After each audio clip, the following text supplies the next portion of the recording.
And we're live. Hey, everyone. So good to see you and good to be here. I'm just going to share the link in our Facebook group and go live on Instagram. And let's see.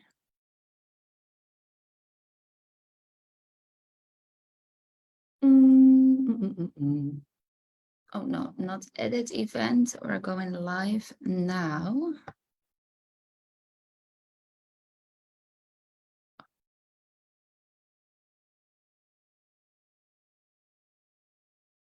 There we go.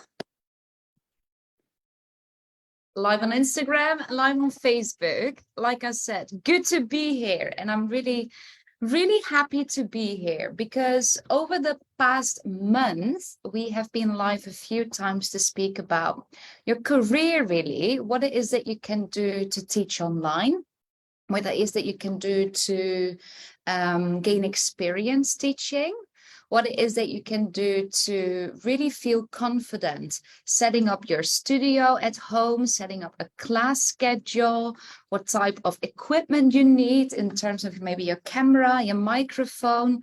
So all of these times we spoke of all of these types of things we spoke about already.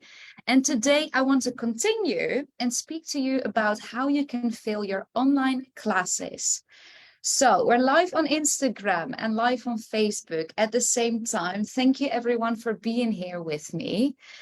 And I want to start off today with a question. I've got a question for you because I see that in our community, especially the people that we work with, let me double check. Can you all hear me, everyone? Just double checking on Facebook because I just got a notification. We're live. Okay. Facebook, it's working. On Instagram, please let me know if you can hear me. So I would like to start off with a question today. And the question is because in our community, the students that we're working with, after they learn how to teach confidently, when they find their voice, they know the vocabulary that they want to use. And they also know how to form sentences, cues that are easily understood by their students. The next step really is the career, right? Where do you go from there? Do you want to teach in a studio? Do you want to start your own business? Do you want to teach online, in person, host your own retreats? And I would love to hear from you what it is that you want to do. What is it that you want to do in your yoga teaching career? Because when I know what you want to build or what you want to create for yourself, and it can be a business of your own, but it can also be working in another studio, I can host more live events, focus on your struggles or challenges, the things that you want to know about so that you can set yourself up for success. All right, so let me know, what type of career do you want to build? Write them in the comments, or if you're watching the replay, well, write them in the comments of the video or send me a DM, a private message. All right. So you can give me some inspiration and topics to speak about to make these sessions extra valuable for you. Alrighty, so I said this time or this month, I've been live a few times already to really speak about creating your own job opportunities. And I said it can be online, it can be in person, it can be that you create your own schedule. But today I want to focus on specifically how you can fill your yoga classes. Specifically online, how you can fill your online yoga classes. Let me just take a sip of my coffee. Because what I very often see is that people, yoga teachers, they struggle to fill up their classes and they wonder what they do wrong. And in the beginning, when I started my own digital yoga career, I've made many mistakes. For those that are familiar with human design, I am a 3-5 projector, but the 3-5 profile is all about making mistakes. And I make these mistakes because I can help you prevent making the same mistakes. So I'm actually really happy. I'm really glad that I have made these mistakes and that I can teach you now what not to do so that you can set yourself up for success, because mistakes, they are learning opportunities and they help you to get where you want to be. But if we receive a little bit of help and support, not having to make these mistakes, even better, right? So my purpose of today's training is to help you understand what doesn't work, what really doesn't work in terms of filling up your classes so that you can stay more focused, attract consistent students, and build a loyal clientele to expand your career opportunities, to expand your network, to expand loyal customers, loyal students, and actually live of teaching yoga so that you can teach yoga full time or make yoga your only job and really share your passion with other people around the world, all your yogi students around the world. So what doesn't work? What doesn't work? I've got 4 things that I want to share with you. Number 1, and this is about your energy, teaching classes, but also your energy trying to attract people to your classes. Number 1, what doesn't work is having a very saturated class schedule. Now, look at your class schedule, look at how many classes you have available and how many classes your students can choose from on a weekly or a monthly basis. Because a mistake that many yoga teachers make, especially in the beginning, is that they make themselves really available, very available. And that is because you're enthusiastic. Yeah, you want to teach as much as you can, and you want to help as many people as you can. But let's say you've got 10 or even more classes a week.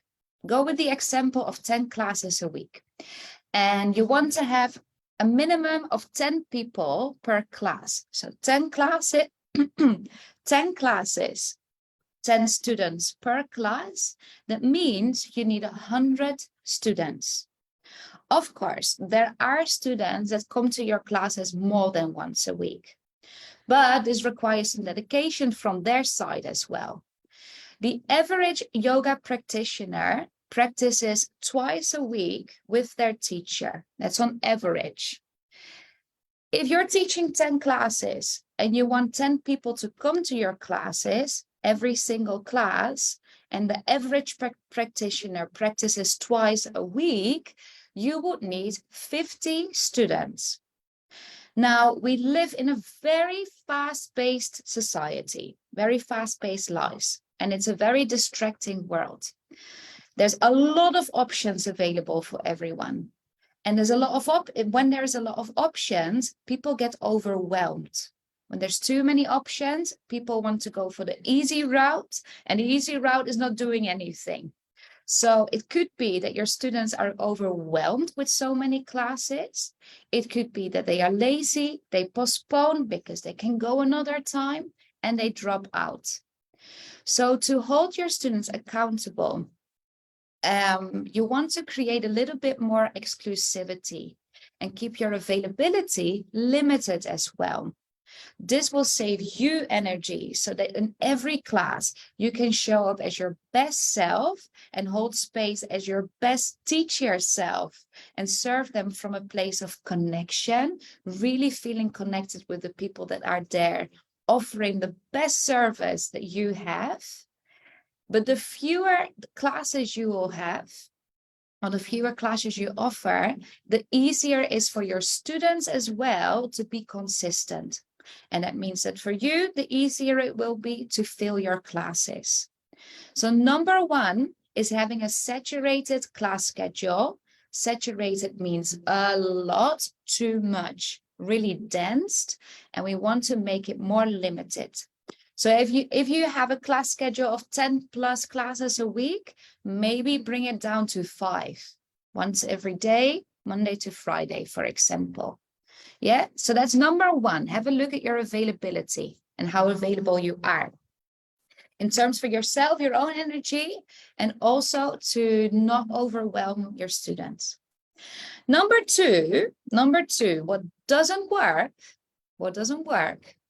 are donation-based classes or pay what you can. Now, to make it very clear, I'm not saying that you shouldn't offer these classes. But first of all, if you offer donation-based classes or pay what you can classes, ask yourself why. Why are your classes donation-based? And why do you allow your students to pay what they can? I love these classes. I really love these classes because it makes yoga accessible to people that maybe don't have a stable income, or they don't have the means to invest in yoga, but still make yoga available for them, right? So they can still practice even if they can't commit to maybe a membership at a yoga studio. So I do love donation-based classes or pay what you can classes, but I do want you to ask yourself why. Because a lot of teachers, they make their classes donation-based because they fear that otherwise no one will show up. They fear that if their classes have a fixed price, no one wants to join. And if that's the reason, if the reason that you think no one will come to your class, if it's not donation-based, you're teaching from a place of scarcity. It might be that at the moment you don't trust that your classes are worthy, that they're not valuable enough. And maybe that you doubt your teaching skills. Maybe you think that your teaching skills are not enough to set a fixed price. Maybe you fear competition, right? That you think students will go to more affordable classes or practice on YouTube otherwise. But if this is your fear, if these insecurities live inside your head, and that's the reason why you make your classes donation-based, students can feel this energy. They can feel your doubts. They can feel your fears and insecurities. And in that case, if they do feel this, they won't join your classes. Because why? If you don't trust yourself, your teaching skills, your time, your expertise, your experience, if you don't trust yourself, why would they? So ask yourself, why are my classes donation-based? If it is to help those that can't afford a class otherwise, keep it limited to maybe 1 or 2 of these classes a week, or maybe even 1 or 2 of these classes per month. Keep it limited. For the rest of your classes, set a fixed price, because a fixed price will increase your authority. It will increase your authority.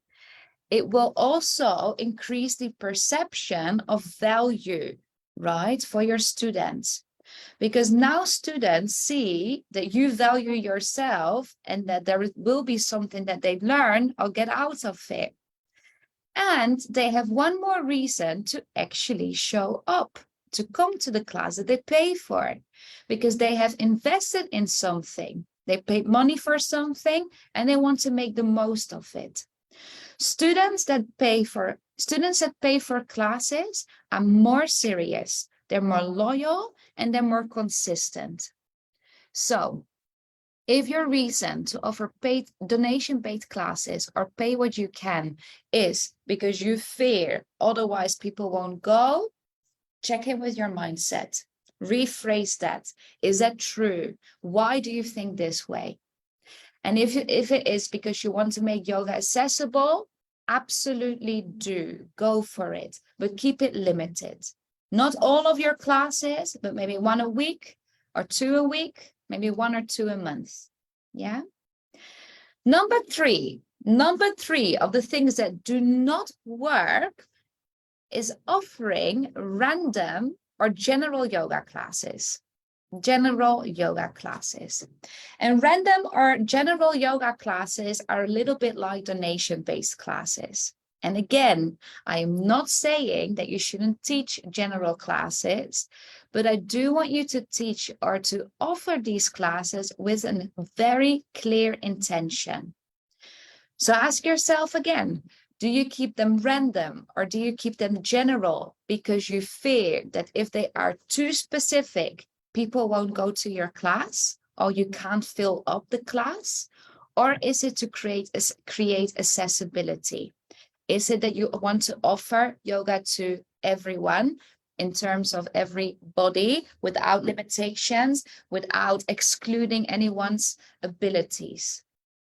There is a difference between creating accessibility in terms of techniques, right? In terms of your teaching techniques, and the accessibility in regard to literally being open for anyone that wants to move. So there's a difference between teaching in a way that's accessible or creating your classes for literally anyone, whatever age, whatever experience they have.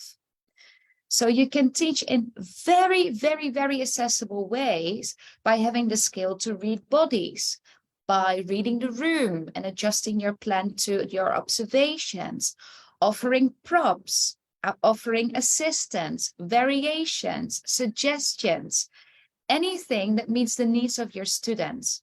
And all of these teaching techniques you can learn. They are skills. And I teach them in our Teach Yoga and English course series. Yeah, it's one of our modules. It's all about being accessible and offering hands-on adjustments, reading bodies, offering props, and offering verbal assistance as well. So that's in terms of your teaching techniques. But teaching general classes with the aim to fill them up, that doesn't work, right? That doesn't work. Think of yourself going to a yoga class. What is your purpose for joining the class? Is it building strength and flexibility, finding calm and relaxation, cultivating self-awareness or spiritual growth? Every student, you and your own students, they go to class for a reason.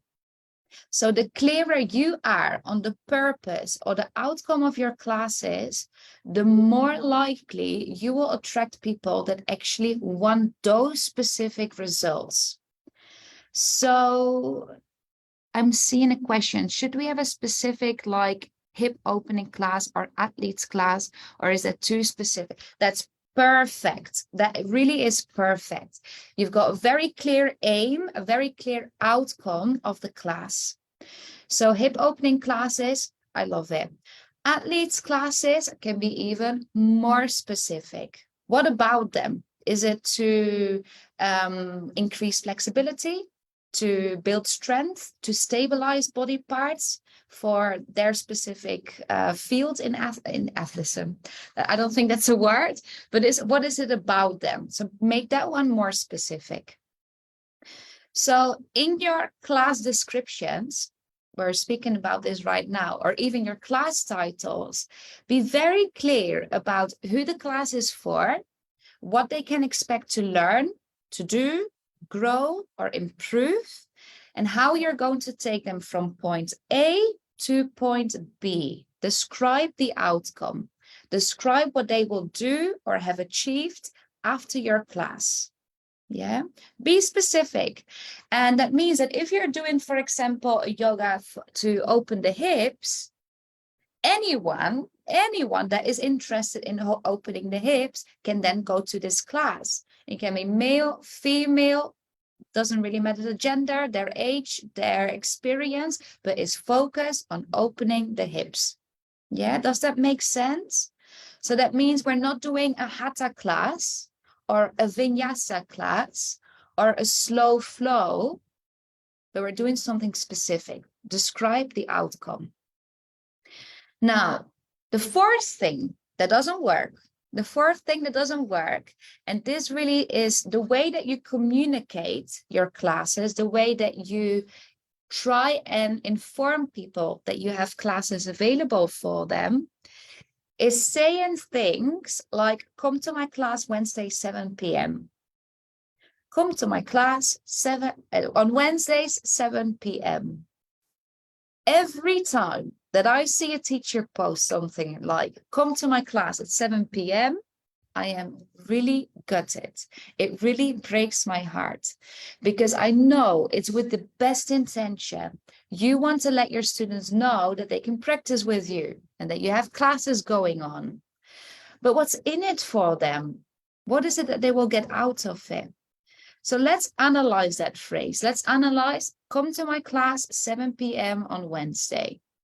The word my is a pronoun, and that refers to something that is mine.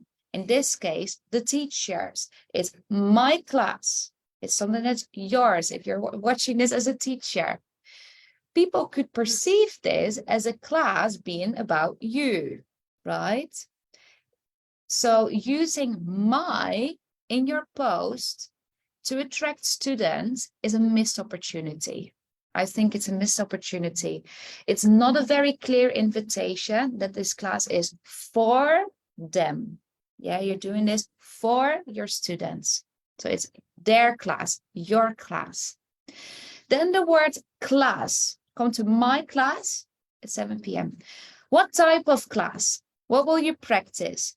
And with what reason? What's the intention? What's the outcome? In other words, what is in it for the practitioner? Just as I explained why you don't want to teach general classes or random classes, here as well, you want to describe the outcome of your class.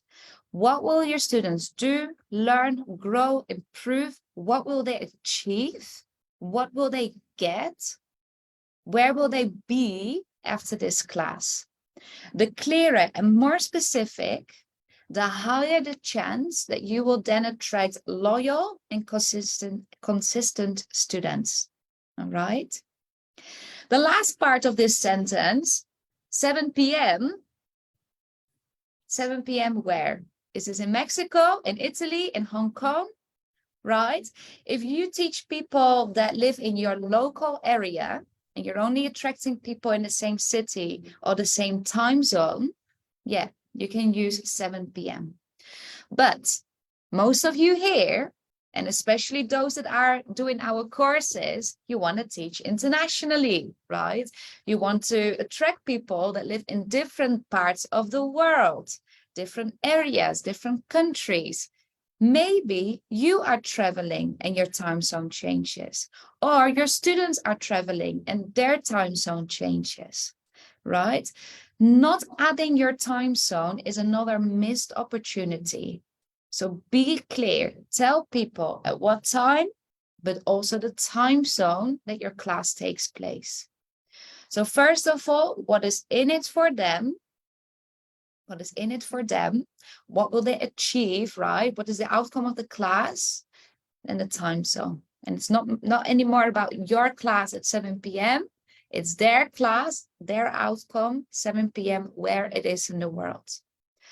So to summarize, what doesn't work, what really doesn't work, is a saturated class schedule, donation-based classes. If the reason is scarcity, accessibility, do it. But if the reason is otherwise no one will come, or there's a lot of competition, they will practice on YouTube otherwise, no, that's not true. So donation classes, if the reason is scarcity, not an option anymore. Number 3, what doesn't work is random or general classes. Again, if the reason is that you fear otherwise people won't join, or it's too specific and it's hard, which is not, it's not hard, but you might think it's hard to attract these specific people. The clearer, the more specific you are, the easier it will be to communicate with them, to reach them, and to attract them. I promise you that. Then the last thing that doesn't work, inviting people to come to your class at 7 p.m. on a Wednesday. No. What does work, what I really want you to take away from today is, number 1, creating exclusivity. Create a little bit of exclusivity in terms of your availability or your class schedule. exclusivity in terms of availability or your class schedule. Number 2, set a fixed price to have people commit to their investment. Think of payment plans, a membership, maybe for drop-in classes. So maybe they go to one class only, pay up front. If you want to, you can even set a very small amount for a trial class. That's an option. You could even do that, but have people commit to their investment. Number 3, what works is be specific and precise on the promise or the outcome of your classes. How will you take them from point A, I'm feeling miserable and tired and I don't know what to do with myself, to B, I'm energized, optimistic, and I've got a plan for the rest of my week. I don't know. You describe the outcome, the promise, but be specific on this. And when promoting your classes, and especially if this is on Instagram, in your stories or in your posts, in your Facebook groups, on TikTok, in your emails, whatever it is that you use to promote your classes, be clear on what's in it for your students and include your time zones. All right. So I hope this helps. I hope is giving you at least 4 things to not do and also giving you 4 things to do instead. And I would love to hear from you again. I saw earlier that one person wrote here, Eddie wants to teach both online and offline and filling up the online classes by marketing enough. Would you kindly put some light on it? So I hope that this helped. If you have more questions, Eddie, write in the comments. Write in the comments. Just checking if I see more comments here as well. Anyone, do you have questions about this? And remember to answer my question for you. What is it that you want to learn about? What kind of things do you want to create or host in the future? I see that Barbara says maybe in the future host retreats with someone, teaching online, but also in person. So you've got a lot to start with from today, a lot of things to work with. And I would love to hear from you if there are specific questions, topics, can be anything to do with marketing, promoting your classes, creating your website, your offerings, maybe setting up your class schedule. Anything, write to me. I would love to continue this conversation and keep going live about these topics. Also remember, if you would like to work with me one-on-one, I have freed up space in my calendar in June and July, so you can still book yourself in first for a discovery call to discuss your options, to discuss your goals, and make a plan together. And then maybe we can look at your class schedule, build a targeted and consistent social media presence, and also attract loyal customers or very committed students. I see. So should I put an objective each month for my classes? I would definitely for yourself. You want to teach with intention. And for your students, if this is a membership, for example, yes, you can keep a monthly focus so people know what you're going to work on together. But most of all, the type of classes that you teach, right? So if every Wednesday you do a class focused on hip opening, absolutely fine. You can even teach the same sequence if you want, with a different focus or outcome of the class. But make that they are about something specific and not just vinyasa on Wednesdays or yin on Thursdays. Yeah. So like I said, if you want to work with me one-on-one, I've freed up space in my calendar. So that's an option for you. You can book a discovery call, absolutely free, to create a plan and look at your goals. Next week, I will be back here Wednesday and Facebook on Instagram and Facebook. And I'm going to speak a little bit about student complaints and refunds, cancellation policies.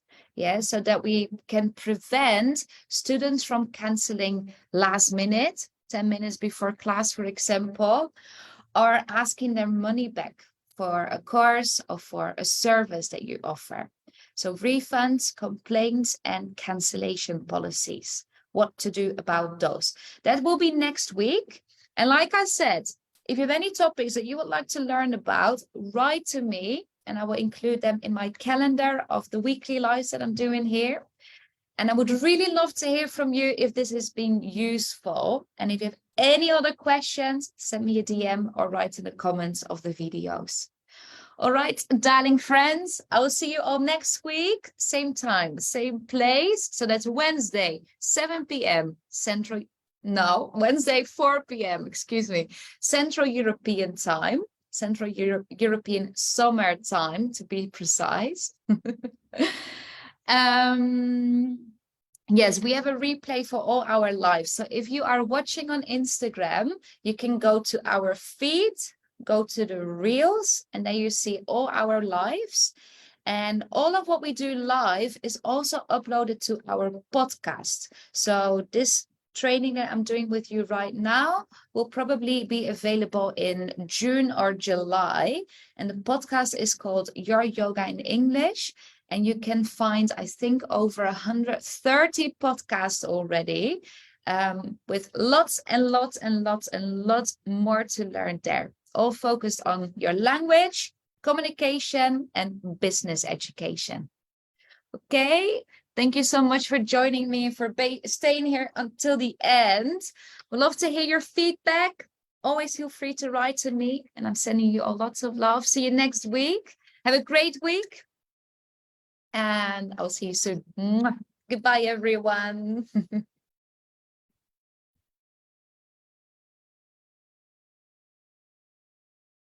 Whoop.